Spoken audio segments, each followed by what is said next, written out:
What an incredible moment. Wasn't worship amazing? Yo, thank you so much, Diona Worship Band. You guys are phenomenal.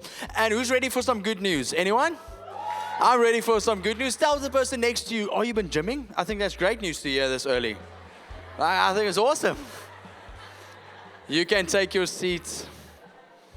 It's always fun in the house of God. I would love to honor our senior leaders, Paul Marinette. They're just phenomenal. Can we just give a hand to how amazing they are? They're currently in the US of A, and they're traveling there for the Zambia project, and they're going to see our lead pastors, Matt and Savannah, also that side. How awesome is that, knowing that we're part of something bigger, knowing that church is beyond these walls, reaching the lost with the gospel, reaching a lost and broken world with hope, with truth, with love, with grace. And I can just honor them for how amazing they are. If you're new here today, my name is Johan, and I'm the lead pastor of Hope Family Mossel Bay. And my wife is leading with me. She is that side currently keeping the fort and leading there while Caitlin and Michael is preaching. This is my family, if you haven't met her. And I say family because we're having a baby in September, so that's amazing. I'm really excited to be a dad. Like, I can't wait to be a dad. It's going to be awesome. And I can't wait for that. And today we're starting a new series called Life After Easter. And because there is a life after Easter. And Easter is incredible, and this reminder of what Jesus has done for us. This beautiful moment of God becoming man and sacrificing his life for us so that God can pass over us. The spotless, blameless Lamb that gave his life for us and to save us out of eternal damnation. And it's so awesome to celebrate it, to say, God, thank you so much. But for most of us, we think that the cross is our final destination. And today I want to share you the truth that it's actually the start. It's the starting point of God's mission for you and for me.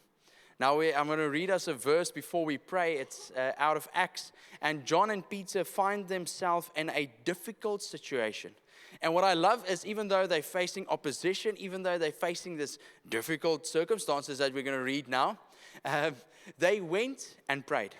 And as Hope Family Church, we normally say that prayer is our first response, not our last resort. Prayer is something who we are, it's not just something that we do. That's why we love praying for you and love prayer requests, and that we can have so much praise reports. I want to encourage you, go fill out a prayer request. Don't do life alone. Know that there's a church behind you and that prays for you. So let's read this verse of John and Peter. So they start to pray and they say to God, and now they're at it again. Take care of their threats and give your servants fearless confidence. Somebody say fearless confidence. In preaching your message. God, I want to have fearless confidence to preach your message. And then they say, as you stretch out your hand to us in healings and miracles and wonders done in the name of your holy servant Jesus. In the name of Jesus, people are healed. In the name of Jesus, people are freed. In the name of Jesus, people are saved. Amen? In the name of Jesus, he provides and he's there for us and he is with us. And I love that they give glory to God. While they were praying, the place they were in meeting trembled and shook. They were all filled with the Holy Spirit and continued to speak God's word with fearless confidence. With fearless confidence. God, I want to walk on this earth with fearless confidence. I want to speak your message boldly, even in the most difficult situations. Peter and John find themselves probably scared, but they went to God and said, God, make us fearless in this seemingly impossible situation. And my prayer for you today is that you will be filled with the Holy Spirit. That God will come and touch your heart and your soul, that you'll walk out here transformed. Not being the same, saying, God, I want to follow in your footsteps. Where you lead me, where you guide me, I want to go. God, maybe I'm finding myself in a difficult situation, but I'm praying in the Spirit. I'm going to follow and make me fearless.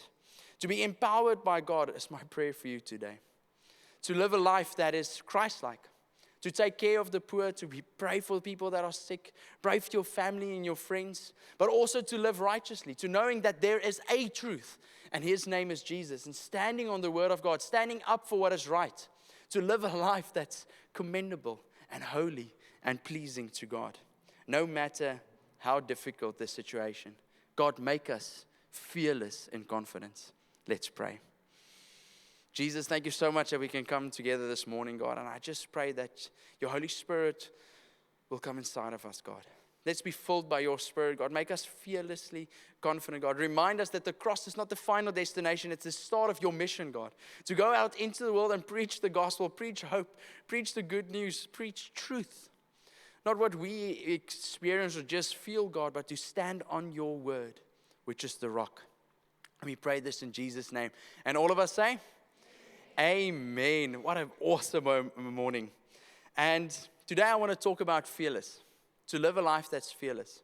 Not just in a moment of maybe seemingly impossible situations, but to live fearless for the gospel. To live fearless in the image of God, that He created you on purpose and for a purpose. That He actually created you to live out Him for all the people around you and not just hide away.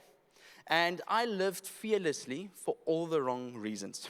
We're not going to delve into all the wrong reasons that I live fearlessly, but I want to tell you a little bit about myself. I was a professional athlete doing parkour and free running, so those guys jumping off rooftops, doing flips and tricks and just being quite insane. And I loved it. Every single moment of it, people knew me as the person that was fearless, the person that would look out for opportunity. And I'm so grateful to be a part of a generation that pushed the human standards. It's so awesome that God can use me in that space. And then stuff like this happened. And remember, I was a professional. This was trained and planned. And let's watch this video. Yeah, this is the spot. Okay, ready. Irene, do you want to do a handover quickly or what's the last quick handover? And who's ever been to Lion's Head there in Cape Town? Anyone? Yeah, if you've been there, there's a rock that you stand in line to take a photo. And I took up the space to do a backflip. And I didn't say I was smart. I said I was fearless. So there is a difference in that moment. But I still love it. I'm an adrenaline junkie till this day. And I love pursuing and pushing the boundaries that God has given me. And there's this one moment in my life that I realized, wow, I'm not as fearless for Jesus as I thought. And I wanted to grow in it, and I wanted to pursue it, and I want God to be the center of my life. When the Holy Spirit comes and nudge me on my heartstrings, that I would say yes.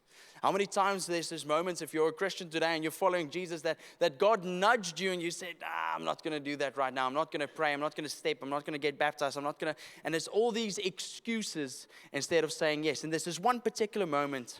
Now, I as a hobby, I did downhill mountain biking. Now, if you want to know the difference between normal mountain biking and downhill mountain biking, is you're actively searching for the hospital. Like everywhere that you go in the woods, that's all that you're trying to do is I'm trying to look for the hospital. And it was so much fun. And we were a couple of friends. We were about 4 friends on this particular day. And before what's called a drop-in that we go into it, I remember the Holy Spirit saying, hey, pray for your friends. Now, at that stage, I was basically new to faith. Most people knew that I gave my life to Christ. I had an encounter with some of my best friends that I said, hey, do you want to come to youth with me? And they looked at me and laughed at me. And one friend actually said, we're waiting for you. And it was a heartbreaking moment. And now the Holy Spirit is prompting me to pray for these group of friends of mine. And I'm like, how am I going to do it? And I'm scared. And I called them back. I said, hey, guys, would you mind if we pray for safety and to have fun? And I remember that moment so well. They all said yes. They're like, oh, let's pray. And we prayed together. And I can't remember everything, but I knew it was for safety. God, please keep us safe down this track. But also let us have fun. Let us enjoy nature. Let us enjoy each other's company and grow in God. And how awesome is that? And as we were new to faith, we normally had a saying before we went down the mountain.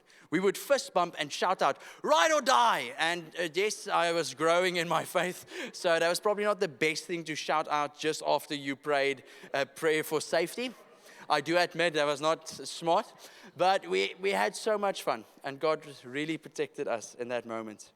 But you see, in that moment, the Holy Spirit was with me. The day that you give your life to Jesus, the Holy Spirit is there nudging you into the right direction so that you can find freedom, that you can grow in faith and give us opportunities. He doesn't take away your free will, but He's like, hey, I'm nudging you into the right direction.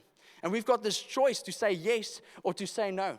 And at that moment, I realized the Holy Spirit and showing me today that I had to step out of my comfort zone. I did it so well with everything else, but in that particular moment, I had to say yes for something that I felt was uncomfortable. And God, give me a fearless confidence to preach your message. And for that moment, it was just to pray for my friends. Christian life does not stop at the cross. It starts at the cross. And for some of us, that became our comfort zone. The issue is we came to a place in which is awesome. Thank God to going and say, Lord, I give you my life. And now we're saved. And now the church is giving us all these next steps. And then all of a sudden, no, I'm saved. I'm happy here. I'm not going to do anything else. And we hide behind Easter instead of living the life that God created us to live after Easter. Stepping out of our comfort zones, out of the world, out of the things that we maybe were taught or that we think, oh no, it's not my personality. Guys, I used to be so scared of just talking out in class. I had to do my orals separate with my teacher. And today, it's not me, it's through the work of God and practice and every day stepping out of the comfort zone, saying, God, I want to preach your gospel, your word, your goodness, your love fearlessly. What happened inside of me, I want to show the world what you have done for me and for my family. Step out of your comfort zone. Now, there's this beautiful promise, but it's also a command in Joshua 1 verse 9, that God says, have I not commanded you? Have I not commanded you to be strong and courageous? Not a suggestion. This is a reminder that we have the God of the universe on our side. Whatever battle we're facing, we can look towards Him knowing that we have the confidence because of God. He says, do not be afraid. Do not be discouraged. Why? For the Lord your God will be with you wherever you go. And what I love about this command that God gives us, it shows us the trust that we can have in Him. Not just us, it shows the people around us that, hey, I'm following God. I'm trusting in Him. Even though I'm not sure about this road, I'm going to walk where He goes. And David gave us this beautiful outline of this fearless Christian faith, to walk with God every single day. Now, our word for the year at Hope Family is, the Lord is my shepherd. And in Psalm 23, David describes this walk of life, saying, I am walking fearlessly with God. But he expanded his comfort zone.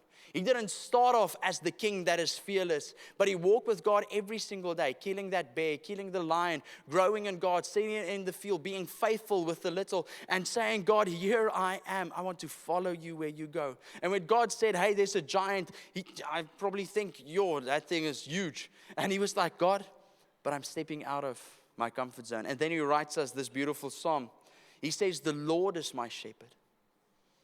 Not this world, not things, not my work, not my spouse, not my friends. The Lord is my shepherd. And because He's my shepherd, I lack nothing. Why do I lack nothing? Because He makes me lie down in green pastures.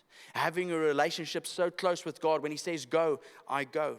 He leads me beside quiet waters. He will refresh my soul because He is my shepherd. I'm connected to Him. I want to walk with Him. I want to learn from Him. I want to grow with Him. That's why He's fearless.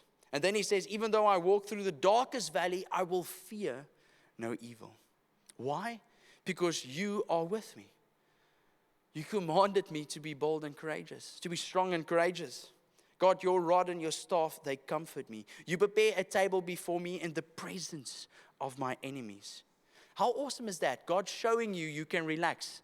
Have you ever set up a table before? Like, it's the lappie wat jy oorgooi, and then al die borde and glase, and the forks need to be this side and that side. You have to sit correctly. Taking His time, saying, hey, you can relax. The God of the universe is on your side, and I will provide for you everything that you need. Do not fear. For surely your goodness and love will follow me all the days of my life. The confidence that David had in God, that He will bless him, knowing that His love pursues him all the days of his life. And we have the cross, knowing that God is not just behind us, pursuing us, but He's beside us to protect us and provide for us. He's also in front of us, leading us and guiding us and showing us the way, even through the darkest valleys. I can be strong and courageous. I can be fearless because of God. And then I will dwell in the house of the Lord forever. David is showing us what it means to be connected, tethered to God. He's showing us how it's a full life to live with God. He's not denying the valleys. He didn't deny the darkness. But he says, God, you're with me. That's why I'm fearless. That's why I can walk in your light, that you can show me where to go. And what I love about his illustration, and when he writes about God, life after Easter, Jesus ascended into heaven and left us the Holy Spirit. And it describes every part of God. And when we have the Holy Spirit, when we said yes to God and we gave our lives to him, and we're walking now in the Spirit, the Holy Spirit is a person that is with us. It's not a far off thing that's just out there. He's in us and he's with us. And the Holy Spirit, when you read through the New Testament or just through the Bible, we see that he's our helper, our advocate. The Holy Spirit is our guide in all circumstances. He's our teacher to grow us. He's our counselor for when we need wisdom. He's our comforter in times where our hearts are sick and broken. He's our intercessor praying with us. He's our source of power. Coming to God, say, God, I need to be refreshed. Refresh my soul that I can walk in your Spirit. He's the one who assures us that we belong to God. I love that the Holy Spirit reminds us in who we are, who's our identity, that we are children of God. Not children of this world. And we were so blessed in the second service. There was someone that actually fitted my illustration so well. Now, who's ever seen those runners that are blind, that is tethered to a person next to them, and they just sprinting? Has anyone seen that? Please go watch the Paralympics or just go Google that. It's awesome to see. Like, that person trusts the guy next to them with their life. Tethered to them, this person is leading them down the straight, and they just like, they gooi. It's awesome to see. It's actually wonderful to see the trust. But imagine if they all had long ropes, and they had to pull each other to cross that would have not worked. So I'm a prentjie brain mens. Anyone else that loves illustrations? And I'm going to ask Tristan to help me with this illustration. To be tethered to the Holy Spirit, I'm going to give you that point. Awesome. Now, the day that I gave my life to God, there's this moment, this nudging that the Holy Spirit gave me. You give me a nudge. And I'm like, okay, cool, God, I'm gonna follow you. I'm gonna give my life, and I'm gonna leave this world behind. But as we grow to God, I'm not really doing anything about it. I'm just holding on here. I'm just like, God, I'm saved. Thank you so much. I'm just gonna chill and just enjoy my life. And then there's moments with your friends, or a moment that maybe disrupts your life. But let's say it's the world, it's your friends right now, and you're just like, and the Holy Spirit nudges you again, hey, don't go there. And you're like, I'm just going to do this for now. And then we go into the world and we feel like we're free. No, but I'm free. And then all of a sudden we're in disarray and we're lost and we don't know where to grab. Like those runners, we don't know where to go because we're not tethered to something. And all of a sudden we're running back and falling and saying, God, I want to be close to you. But why do we do it all over again? And just hiding behind, no, but I'm saved. And instead of actually pursuing the mission of God that He's given you. So this is how we look at someone like David. This is how we look at someone that pursues God, because they tethered like those runners. You can hold on to that. They say, you know what? I'm not just going to stand still. I'm going to give my life. So what I'm going to do is, you know what, God? I haven't really prayed for my friends. I'm going to start praying for them. I haven't really went to church a lot, so I'm going to commit to go to church every single day. God, you know what? I struggle with my Bible study, so I'm going to give 15 minutes a day to you. You know what, God? I know I have the Holy Spirit. I'm going to start praying in tongues, God. I'm going to follow your word, Lord Jesus. God, when you say I need to pray someone at the restaurant, I'm going to pray for someone at the restaurant. God, if you say I need to get baptized, your word says to get baptized, I'm going to get baptized. And all of a sudden, from like just nudging me, when the Holy Spirit says, hey, Johan, we need to do this, what's going to happen? Yes, God, let's go. Why? Because I'm fearless. God is with me. He's leading me. He's guiding me. He's showing me the way. I can run that straight in the mountain because God is guiding me. Thank you so much, Tristan, for that.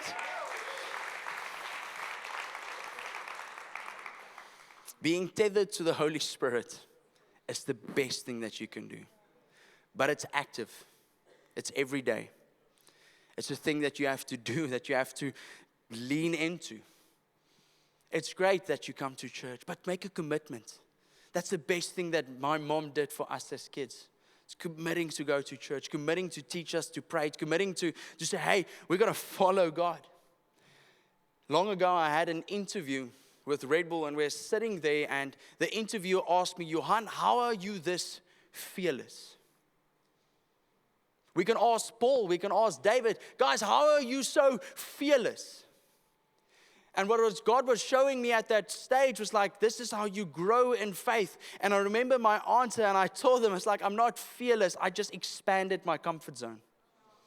The reason why I could do that backflip on a mountain and everybody think I'm crazy, for me, that's like breathing.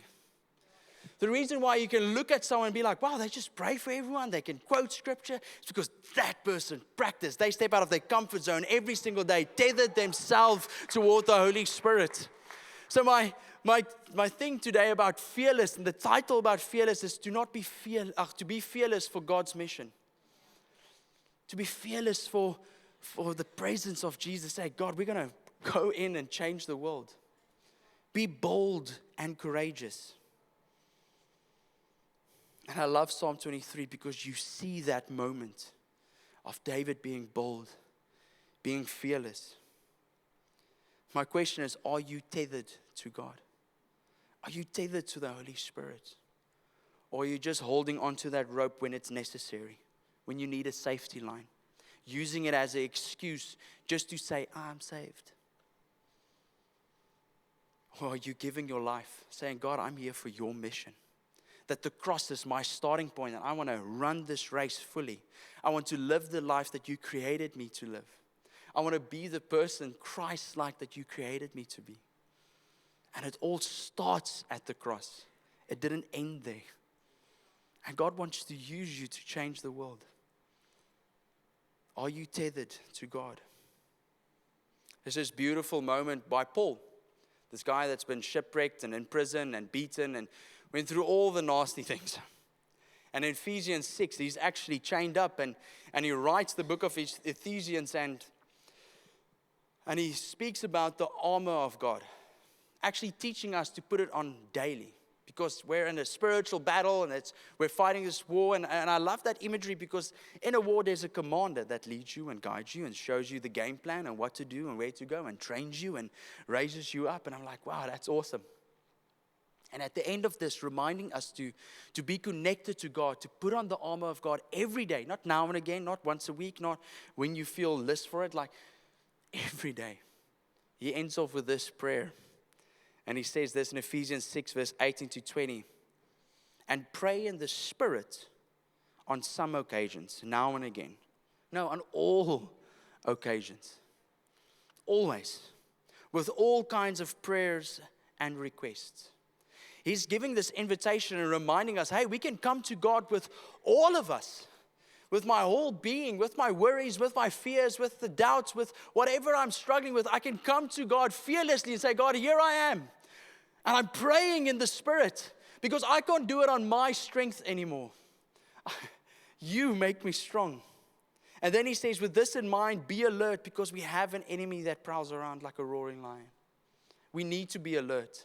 The world will bait you towards the edge, and if there's not a lifeline pulling you back, you will fall off. And unfortunately, I fell off quite a lot. And that's not something that God wants for us. That's why the Holy Spirit is there. He won't take away your free will, but He's going to let you know. You just need to listen.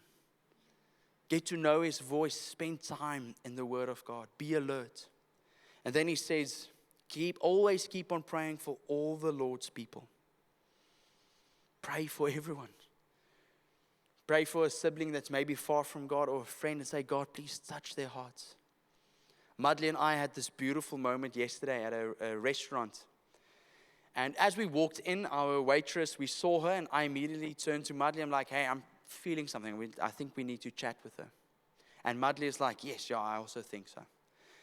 And we had a conversation with our waitress, obviously through the night, and how awesome my wife is. She calls the waitress again and she asks this question. She says like, do you know Jesus? We just had a whole conversation of what our game plan is and we're going to invite her to church. And And she just changed the game plan, and she felt the Holy Spirit. She asked this question, do you know Jesus?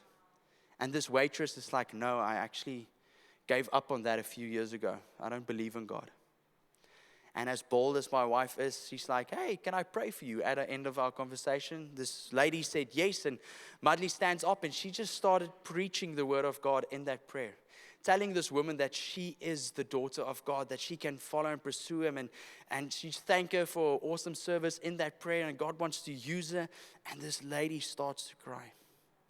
And it's that moment that I truly believe that the Bible says the Holy Spirit convicts, and I truly believe the Holy Spirit convicted her. She didn't say yes to God or give her life, but I know the Holy Spirit showed her that He's there. And maybe for you today, the Holy Spirit is showing you, hey, I'm here. You need to say yes. Don't wait for tomorrow. Don't wait for another day. Say yes to God. Say, God, this cross is my starting line, and I'm ready to take off. Maybe you've been treating the cross like a finish line instead of the start of God's mission.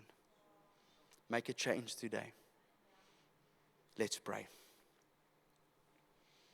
God, I just want to say thank you. Thank you that we have this privilege of following you, God. This privilege that you guide us and lead us. Lord Jesus, I pray that, like Psalm 23 says, God, that every step that we take, that will be in your footsteps, Lord Jesus. Let us not treat the cross like a finish line, but it's the race that you've set us before, God, in your mission to preach the gospel to the world, to make disciples. The Great Commission, not the Great Suggestion. Lord Jesus, and I pray for all of us. Maybe we're at the start of our journey and we just need to step out of our comfort zone and say yes to Jesus. So I want to pray for two groups of people today with all of our eyes closed. The first group of people that I want to pray with is if you're sitting here today and you've been treating the cross like a finish line. I'm going to ask you to raise your hand. And what you're raising your hand to is you're saying, Johan, I'm going to step out of my comfort zone. I'm going to say yes to the mission of God. I'm going to start listening to the Holy Spirit more actively. I'm not going to hide away. I'm going to be the person Jesus created me to be. I'm going to listen to the Holy Spirit, be empowered by God. I'm going to pray in the Spirit. I'm going to pray for my family, for my friends. I'm going to step out in boldness, step out in courage because God commands it. Not on my feelings, because I stand on His word, because He is with me always. So if that is you, I want to ask you to raise your hand. If you want to step out of your comfort zone today, that's awesome. Amazing. That's amazing.